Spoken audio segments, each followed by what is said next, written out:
Tapi baru saja di awal perjalanan. Alangkah kagetnya saya ketika saya merasa di situ saya telah datang bulan.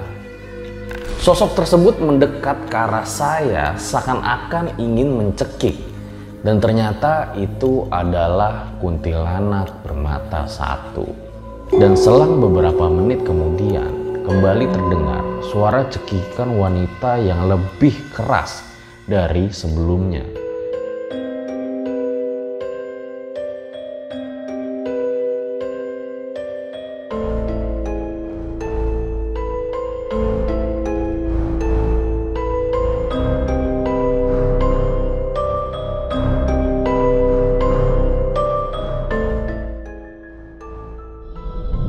Kembali lagi bersama gua Fajar Aditya. Kali ini di Om Mamat Season 2.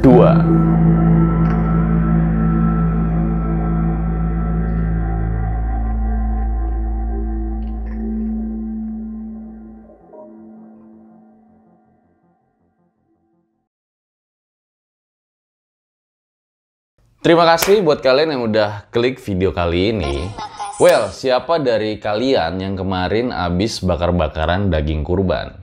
Ini lolo pada cek timbangan deh, udah naik berapa kilo sekarang. Tapi sumpah ya, ini gue nemu kejadian aneh banget selama gue ngerayain Idul Adha bertahun-tahun. Gue baru nemu loh kejadian kayak gini. Coba lo lihat deh di cuplikan beritanya. Kelindes motor masih bisa lah. Kejepit pintu, oke lah, nggak sengaja. Lah ini kayak injek sapi. Apa sepertinya yang dilakukan oleh Keke? Apakah dia menyanyi Keke bukan boneka di depan sapi?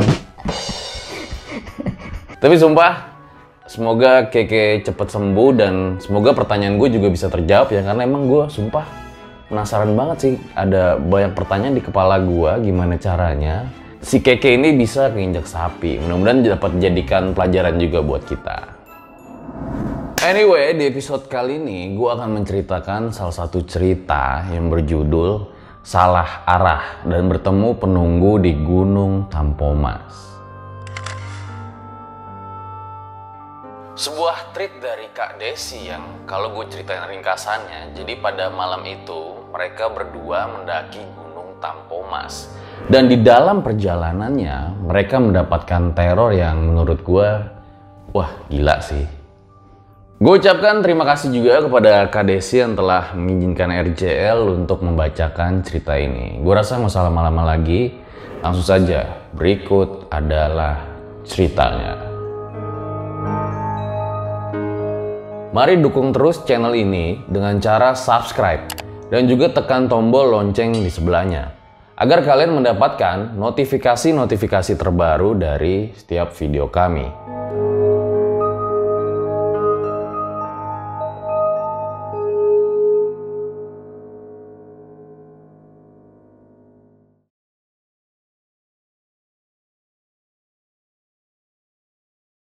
Ini adalah kisahku ketika mendaki Gunung Tampomas yang terletak di kota Sumedang.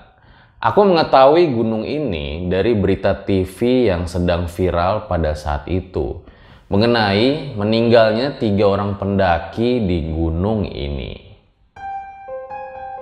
Kemungkinan besar mereka meninggal disebabkan oleh kedinginan yang berlebihan atau hipotermia. Entah mengapa setelah melihat berita ini, aku malah jadi ingin pergi ke sana karena memang penasaran bagaimana bisa anak tersebut dapat meninggal dan juga penasaran sedingin apakah di sana. Saat malam tiba, saya tidak segan-segan untuk langsung menghubungi pacar saya untuk mengajaknya mendaki gunung berduaan. Keesokan harinya langsung setelah berita viral kemarin. Kenapa cuma ngajak dia? Terus terang kalau cuma ngajak temen, apalagi secara mendadak, pasti tidak ada yang mau. Ditambah lagi, baru saja ada kejadian yang kurang enak didengar. Setelah itu, saya mengirim pesan kepada pacar saya dan awalnya dia menolak untuk ikut. Karena memang takut dan mungkin baru saja ada kejadian yang kurang mengenakan terjadi di gunung tersebut.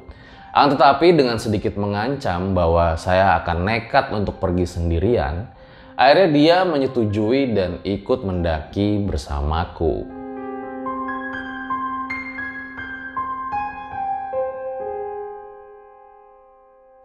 Keesokan harinya, pacar saya menjemput saya sekitar jam 1 siang. Dikarenakan ia sholat Jumat terlebih dahulu, jadi memang kita perginya agak sedikit sore.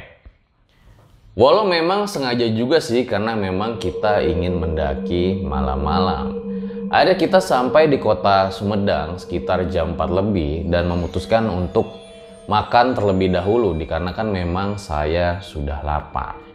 Setelah mencari-cari, akhirnya kami pun memutuskan untuk memakan bakso karena memang mood saya lagi menginginkan bakso. Akan tetapi ketika kami memasuki tempat makan tersebut, ada sekumpulan keluarga yang tampaknya menatap kami dengan heran. Kami pun mencoba menghiraukan tatapan dari keluarga tersebut, hingga akhirnya ada salah satu anggota keluarganya yang berkata, Mau ke gunung mana, Kak? "Ke Tampomas, Pak." Wah, kemarin Bapak pernah lihat macan kumbang loh, sama di pos 4 itu ada lintah. "Wah, iya ya, Pak." Setiap malam, macan itu turun ke sungai yang dekat pemukiman warga. "Oh, ya udah nggak apa-apa, Pak. Udah nanggung soalnya." Ya sudah, hati-hati saja. Jangan sampai sompral dan ngomong yang berkaitan dengan hal-hal gaib. Apalagi baru aja kejadian. "Iya, Pak. Terima kasih ya." Di sini saya sengaja tidak mau ngobrol banyak dikarenakan saya tidak ingin mendengar cerita-cerita aneh yang ada di gunung tersebut dan akhirnya malah membuat saya menjadi labil untuk mendaki. Setelah selesai makan bakso, kami pun melanjutkan perjalanan. Dan sesampainya di daerah kaki gunung, kami seperti heran dan tersesat di area warga yang memang jarang sekali ada orang.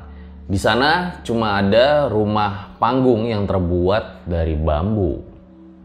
Kami pikir kami salah arah hingga akhirnya kami berputar haluan dan hingga akhirnya kami dapat bertemu warga sekitar. Kami cukup heran dikarenakan biasanya di kaki gunung itu ada base camp untuk penitipan motor dan juga penagihan karcis awal untuk mendaki. Kami pun bertanya ke warga sekitar tentang penitipan motor pendaki yang akan naik gunung. Tetapi disebutkan memang penitipan motor tersebut sudah tidak ada. Kemudian salah satu warga tersebut juga mengatakan kalau memang biasanya kebanyakan pendaki mendaki Gunung Tampomas melewati jalur Ciberem. Sedangkan jalur yang kami lalui, jalur Narimbang, adalah jalur yang sangat jarang dilalui oleh pendaki. Kemudian kami pun memarkirkan motor di situ dan warga tersebut menerima bayaran jasa penitipan motor dengan bayaran seikhlasnya. Kami pun segera bersiap-siap.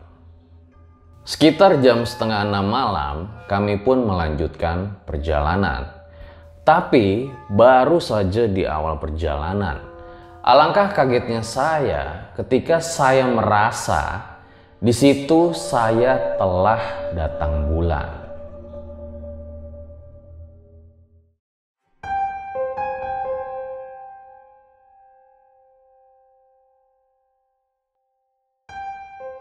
Saya benar-benar kaget atas kejadian ini dan takut karena waktu yang tidak pas pada saat akan memuncak nanti.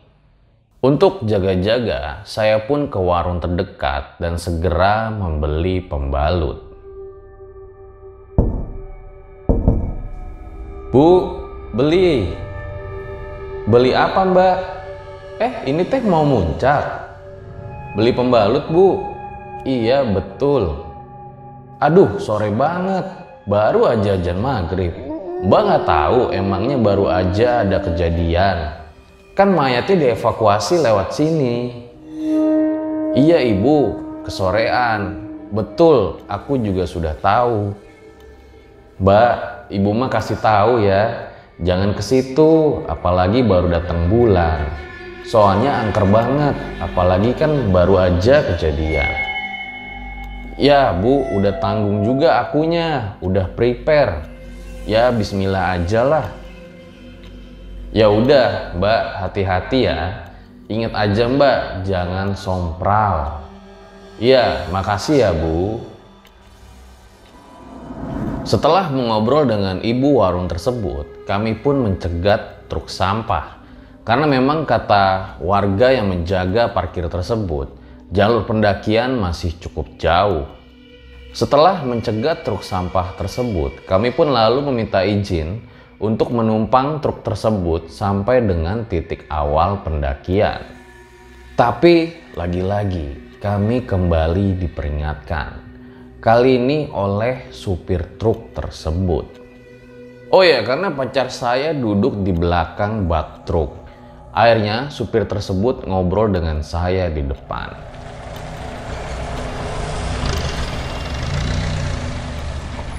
Mbak, beranian ya jam segini mau muncak? Iya pak, tadi memang kesorean di jalan. Maksain berdua? Bapak juga sama, pecinta alam. Tapi kalau pergi jam segini ya nggak berani. Apalagi jalur ini. Sepi banget mbak, jarang pendaki lewat sini. Bapak juga orang sini, tapi pas hiking pasti jalur Ciberem. Ya mau gimana lagi pak, udah nanggung sama memang udah biasa muncak jam segini. Ya udah nggak apa-apa kalau emang biasa.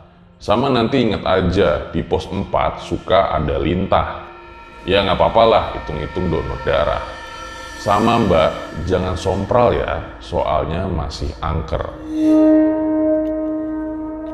Akhirnya kami sampai di titik awal pendakian sekitar jam 7 malam. Kami pun bergegas untuk melakukan pendakian, diawali dengan mengambil senter dan headlamp terlebih dahulu. Awal-awal pendakian masih terasa biasa saja, masih ketawa-ketiwi, dan di perjalanan pun kami sambil mendengarkan lagu.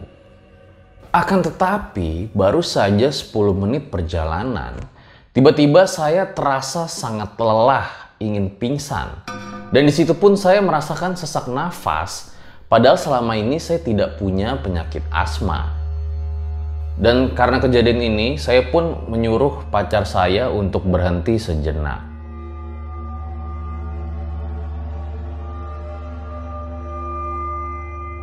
Setelah beristirahat sejenak dan sesak nafas saya pun hilang, kami pun melanjutkan perjalanan. Tapi anehnya lagi-lagi, ketika baru saja melanjutkan perjalanan, saya kembali mengalami sesak nafas dan kali ini lebih-lebih dari yang tadi. Seakan-akan ada yang menginjak dada saya sehingga saya tidak bisa bernafas. Di situ pun saya langsung segera membaca surat ayat kursi dan surat-surat lainnya yang saya bisa.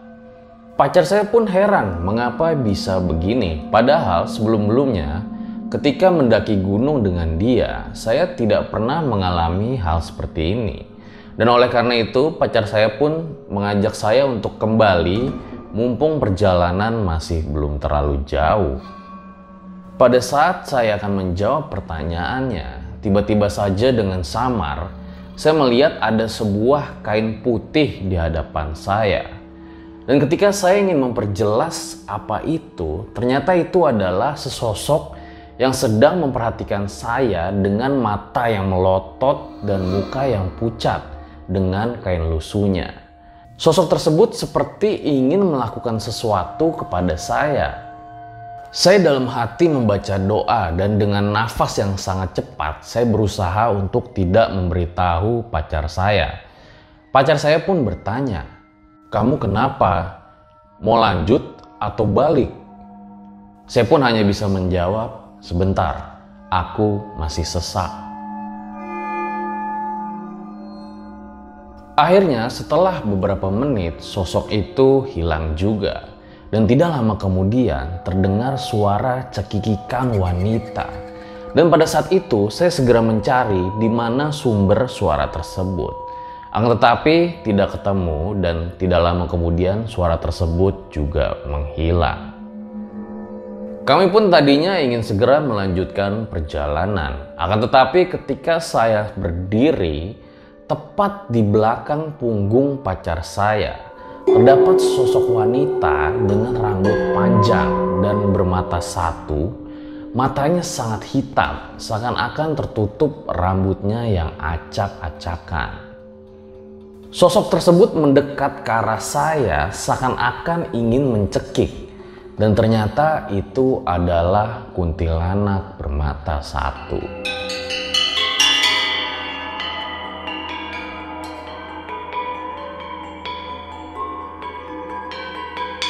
Saya di situ benar-benar tidak bisa bergerak karena kaget baru pertama kali melihat ada sesosok penampakan begitu dekat jaraknya dengan saya. Saya hanya bisa memejamkan mata, menutup telinga dan menyalahkan diri sendiri. Mengapa saya kekeh untuk tetap melanjutkan ke puncak? Dan pacar saya terlihat kaget dan bengong. Sambil dia menyenterkan cahaya ke arah muka saya. Saya pun bertanya, "Kenapa kamu kok senter-senter ke muka aku?" "Lah kamu kenapa diem aja? Ayo lanjut, sama aku sini," digendong. Ternyata di sini dia pun melihat sosok kuntilanak tersebut. Tetapi dia tidak mau memberitahu saya pada saat ini. Dikarenakan khawatir akan semakin membuat saya ketakutan.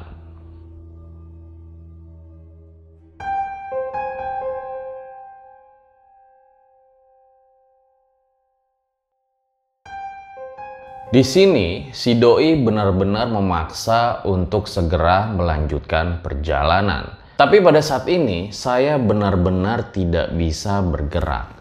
Entah, tidak tahu mengapa.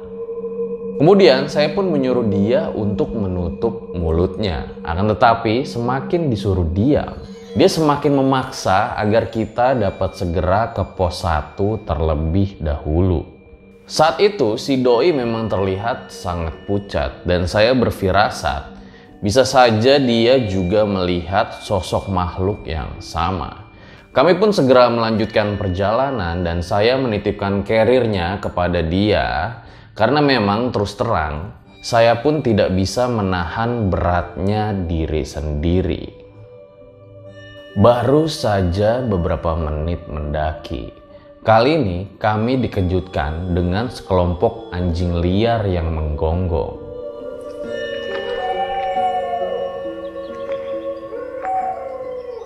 Karena dia sangat trauma dengan anjing dan saya pun juga takut. Maka kami mengambil keputusan untuk berbalik arah. Tapi pada saat kita berbalik arah lagi, kami pun berpikir menuju tempat parkir dapat menghabiskan waktu setengah jam lebih. Dan itu pun kami nebeng naik truk. Dan karena waktu sudah tidak memungkinkan, kami segera mencari daratan yang datar untuk mendirikan tenda darurat. Berhubung sudah malam dan sangat letih, kami pun mencoba tidur walaupun suasana hati masih cemas karena melihat anjing liar dan juga makhluk tak kasat mata. Saat mencoba untuk tidur, saya merasa tenda ini terasa sangat sempit. Padahal ukuran tenda ini bisa untuk 4 orang bahkan lebih. Tidak lama kemudian saya mendengar adanya suara ketawa perempuan. Tapi pada saat itu saya hanya ingin positive thinking aja. Walau memang dipikir-pikir cukup aneh juga. Gunung lagi sepi begini, mana mungkin ada suara cewek ketawa dengan keras. Pacar saya pun terbangun dan saya suruh untuk mendengarkan suara tersebut. Tapi si doi malah menghiraukannya. Nggak ah, salah denger kali, itu suara angin. Bangun dulu coba, terus fokus dengerin suaranya. Mana sih, nggak ada suara apa-apa. Kamu lapar kali, dari tadi yang aneh-aneh melulu. Aku masakin aja ya, biar pikirannya positif. Sesudah makanan ada, saya pun makan. Dan sampai selesai memakan makanan tersebut, saya pun masih mendengar suara cekikikan perempuan tersebut. Dan di sini hanya saya yang mendengar suara tersebut.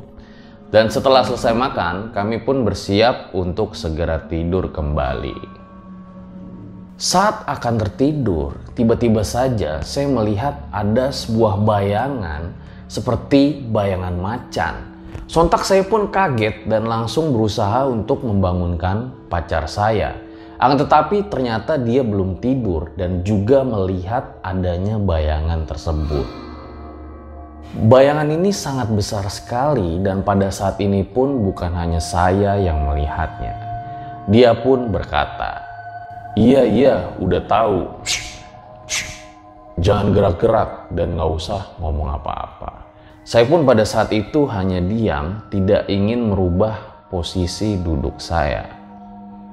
Karena di situ saya memang amat sangat takut. Dan setelah keadaan menjadi aman, saya menenangkan diri dan memaksakan untuk segera tidur.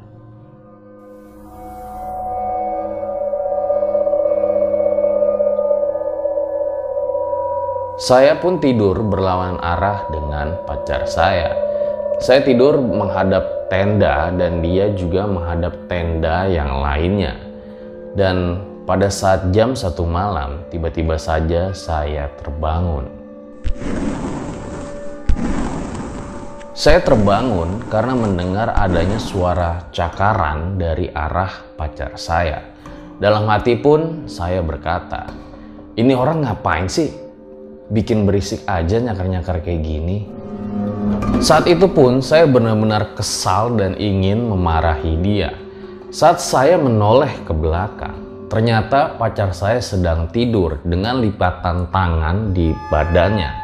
Dan saat itu saya juga menyadari tidak mungkin kalau dia yang menyakar-nyakar tenda. Alhamdulillah selang beberapa menit suara cakaran tersebut pun hilang. Dan saya ingin segera tidur kembali dikarenakan memang jam yang sudah sangat malam. Pada saat saya memaksakan untuk tidur, lagi-lagi terdengar suara aneh di sekitar tenda saya. Kali ini ada suara seperti orang sedang mengelilingi tenda kami dengan menggunakan sepatu boots dan plastik. Karena suaranya cukup menyeramkan, akhirnya saya pun membangunkan pacar saya. Hei, bangun, itu coba deh dengar seperti ada suara orang sedang mengelilingi tenda kita. Dia hanya bisa mengangguk lalu mencoba menenangkan saya. Shh, udah, tenang aja. Tidak lama kemudian, seakan-akan teror ini tidak ada habis-habisnya. Terdengar suara cekikikan wanita dengan suara khasnya. Kamu dengar gak sih tuh suara cekikikan? Hah? Bukan, itu suara burung hantu. Mana ada suara burung hantu kayak gitu, ucapku kesal. Dan selang beberapa menit kemudian, kembali terdengar suara cekikikan wanita yang lebih keras dari sebelumnya. Dan pada saat ini, pacar saya pun mendengar suara cekikikan tersebut. Astagfirullah, suara apa itu? Dan dia pun baru terkaget-kaget mendengar suara itu. Akhirnya kami pun berdoa agar dapat dilindungi dan diberi tidur cepat. Dikarenakan saya yang sudah tidak nyaman karena seperti sedang diawasi dan diganggu.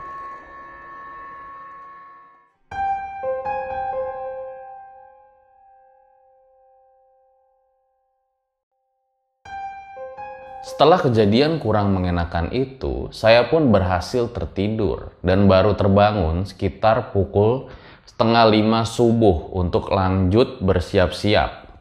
Namun ketika saya sedang buang air kecil di dekat tenda, tiba-tiba saja si doi masuk ke dalam tenda dengan terburu-buru, seakan-akan sepertinya ia sedang melihat sesuatu. Saya pun keheranan dan cepat-cepat ingin menanyakan kepada dia, mengapa terlihat seperti orang yang sangat ketakutan. Saat sedang mau masuk ke dalam tenda, saya melihat ada sebuah pohon besar dan di bawahnya ternyata ada sesosok pocong yang sedang menatap tajam ke arah saya. Di situ pun saya takutnya setengah mati dan langsung buru-buru masuk ke dalam tenda dan ingin memukul pacar saya mengapa ia tega-teganya meninggalkan saya. Pada saat ini kami sangat bingung mengapa sepertinya teror ini tidak ada habis-habisnya.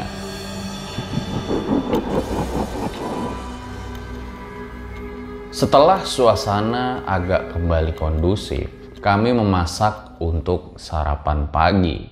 Dan sekitar pukul 5:30 pagi, kami melanjutkan perjalanan. Dan anehnya, kami malah turun lagi ke daerah warga.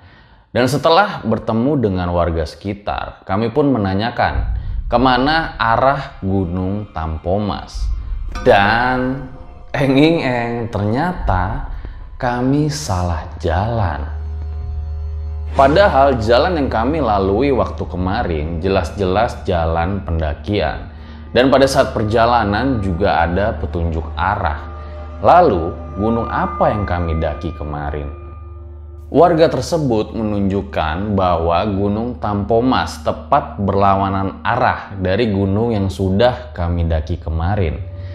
Ya Allah, di situ kami benar-benar takut dan bersyukur masih bisa kembali pulang. Dan itu pun saya benar-benar berfirasat buruk dan rasanya ingin segera pulang pada saat ini. Kami memutuskan untuk hanya mengambil foto-foto sebentar lalu bergegas pulang. Dan di sepanjang perjalanan pacar saya bercerita tentang apa saja yang ia lihat dan dia berkata dia tidak ingin memberitahu apapun saat melihat makhluk-makhluk di gunung ini karena memang dia tidak ingin saya merasa ketakutan. Saya pun bercerita bahwa saya tidak ingin memberitahu dia mengenai kejadian-kejadian apa yang saya lihat pada saat di situ. Dan saya segera melupakan kejadian-kejadian yang saya alami ini, tapi ternyata tidak selesai sampai di sini. Sepulang dari sana, saya pun segera mandi. Dan pada saat sedang mandi, tiba-tiba saja seperti ada yang menarik bahu kiri saya dan di situ sontak langsung kaget dan segera menyelesaikan mandi dengan cara tergesa-gesa. Akhirnya malam pun tiba. Saat saya tertidur, saya dimimpikan wanita yang saya temui di Gunung Tampomas. Saya benar-benar merasa terganggu dan segera meminta bantuan kepada pacar saya. Esoknya pacar saya meminta bantuan kepada kakeknya dan saya diberi sebuah minuman yang sudah didoakannya. Alhamdulillah setelah itu saya tidak memimpikan dia lagi dan juga tidak diganggu lagi. Dan pada saat itu memang terus terang saya pergi ke Gunung Tampomas dalam keadaan datang bulan.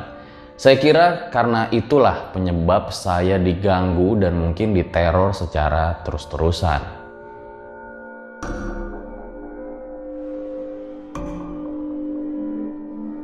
Begitulah cerita saya ketika mendaki Gunung Tampomas. Semoga kalian dapat mengambil hikmah dari pengalaman yang telah saya alami.